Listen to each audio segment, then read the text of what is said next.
I didn't think this could be real because I have found the school district has made a special effort to inform parents of all relevant happenings like fire drills, twisted ankles from gym class, and reminders of overdue library books.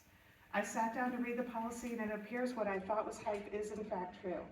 Policy 5756 states the school district shall accept a student's asserted gender identity. Parental consent is not required.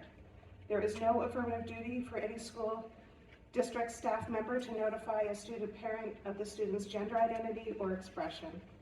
Further, the principal or designee should have an open but confidential discussion with the student to ascertain the student's preference on matters such as chosen name, chosen pronoun to use, and parental communication. This part of the policy undermines parents.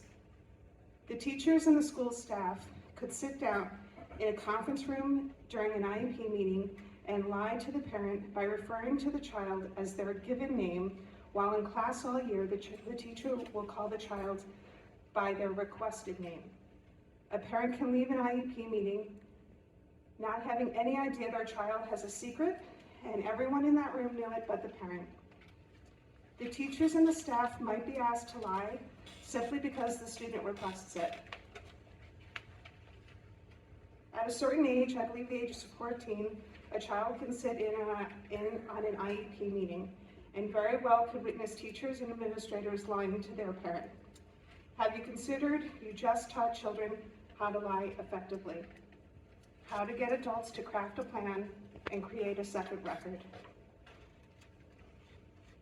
Think about that for a minute, a second record.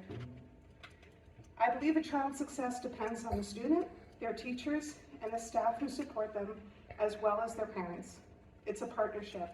How does removing the parent help a child's education, not to mention social and emotional learning? This policy assumes the worst of parents and a lack of confidence in their ability to relate to their children, all while having full faith in the child. I don't know who thinks keeping parents in the dark is a good idea. I take issue with the double records and the attempt to deceive parents, and I'm requesting a second look at the policy and to consider how lying can have an adverse effect on an entire community. 30 seconds. A school shouldn't facilitate a lie, especially when it comes to a medical diagnosis.